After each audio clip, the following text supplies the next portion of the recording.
मानव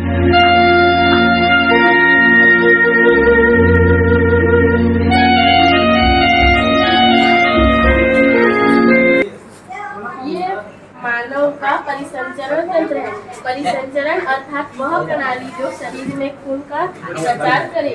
मानव परिसंचरण तंत्र के मुख्य अंग हैं हृदय, शिरा, धमनी और तंत्रिकाएं।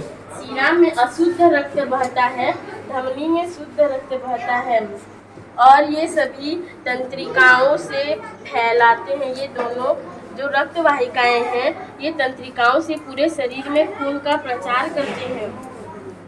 शिरा और धमनी में अंतर यह है कि शिरा की दीवार धमनी की दीवार से थोड़ी पतली होती है और धमनी अंदर से संकरी होती है और शिरा अंदर से चौड़ी होती है। जब धमनी में रक्त नहीं होता है तो यह नहीं पिचकता है क्योंकि यह इसकी दीवार मोटी होती है और जब शिरा में खून नहीं होता है तो यह पिचक जाता है।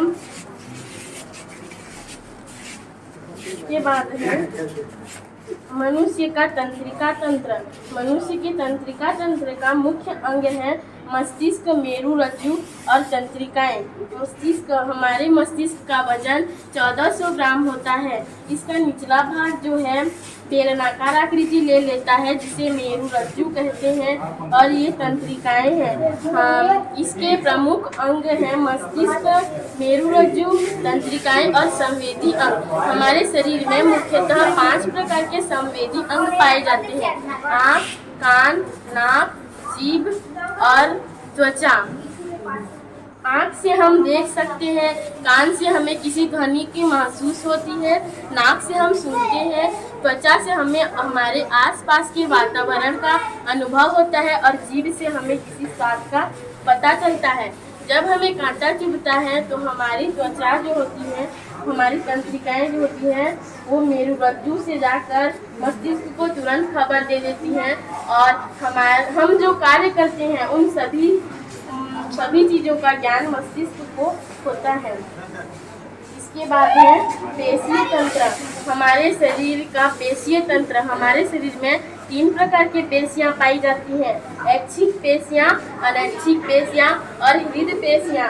ऐच्छिक पेशियां हमारे शरीर में जो हमारी इच्छा से कार्य करती हैं, जैसे हाथ की पेशियां, पैर की पेशियां। अनैच्छिक पेशियां जो हमारी इच्छा से कार्य नहीं करती हैं, जैसे आमाशय की पेशियां। और हृदय पेशियां जो हमारे हृदय में पाई जाती हैं। दिखने में ऐच्छिक पेशियों की तरह तो होते हैं किंतु इन पर हमारे कार्य का अधिकार नहीं होता है, ये अपने आप से ही कार्य करते हैं।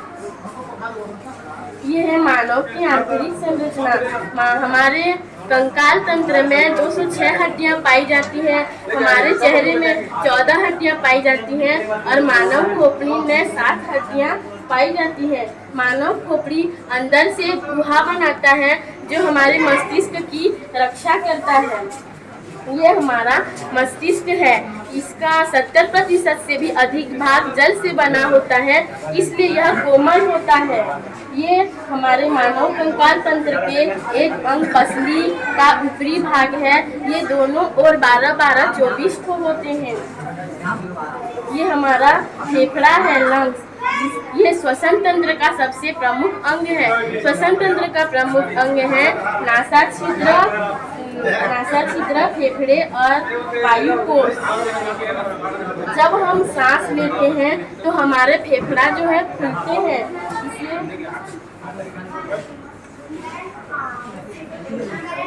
इसे अंतः श्वसन कहते हैं। और जब हम सांस छोड़ते हैं तो हमारे फेफड़े, लंग्स जो है सिकुड़ते हैं, इन्हें उच्छ्वसन कहते हैं। इन दोनों क्रियाओं को मिलाकर श्वासोच्छ्वास कहते हैं या श्वसन क्रिया कहते हैं। हमारे फेफड़ों में छोटे छोटे बल्ब जैसी संरचनाएं पाई जाती हैं, इन्हें वायुकोश कहते हैं।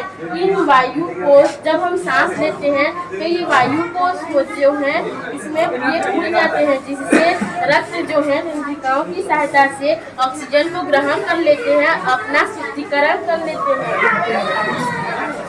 इसके बाद है मनुष्य का हृदय।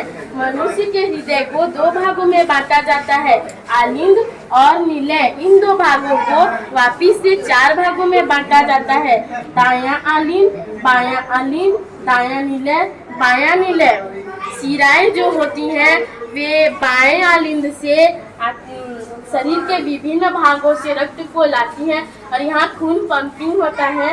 फिर जो हमारी धमनियाँ हैं वो बाएं निलय से यहाँ से हमारा भोजन आवश्यक है। हम जो भोजन करते हैं हमारा शरीर उसको वैसे ही नहीं ले पाता है। इनका अपने एक उसके पोषक तत्वों को निकालने के लिए जो हमारा छोटा आंत है, स्मॉल इंटेस्टाइन है, ये इसको पचाता है। हम जब भोजन करते हैं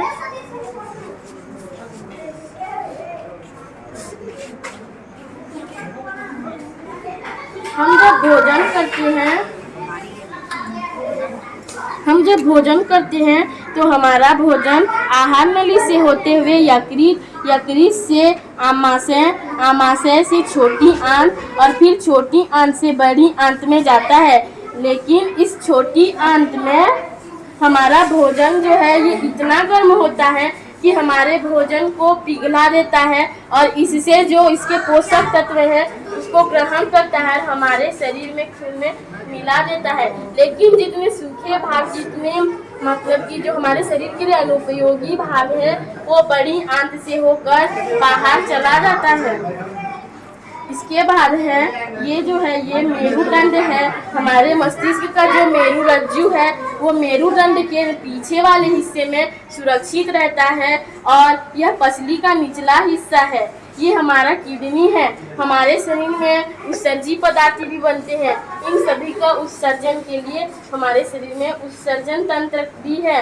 हमारे वृक्क में जो हमारे शरीर के लिए हानिकारक पदार्थ अमोनिया है, वो अमोनिया को हमारा जो किडनी है वो हमारे लिए कम हानिकारक पदार्थ यूरिया में एक्सचेंज कर देता है और उसे मूत्रवाहिनी की सहायता से बाहर कर देता है।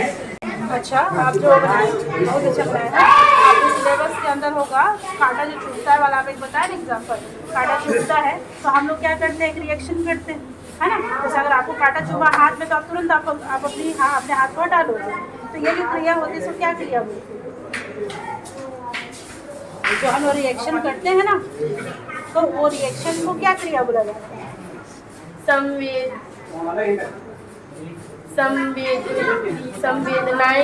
संवेदी क्रिया।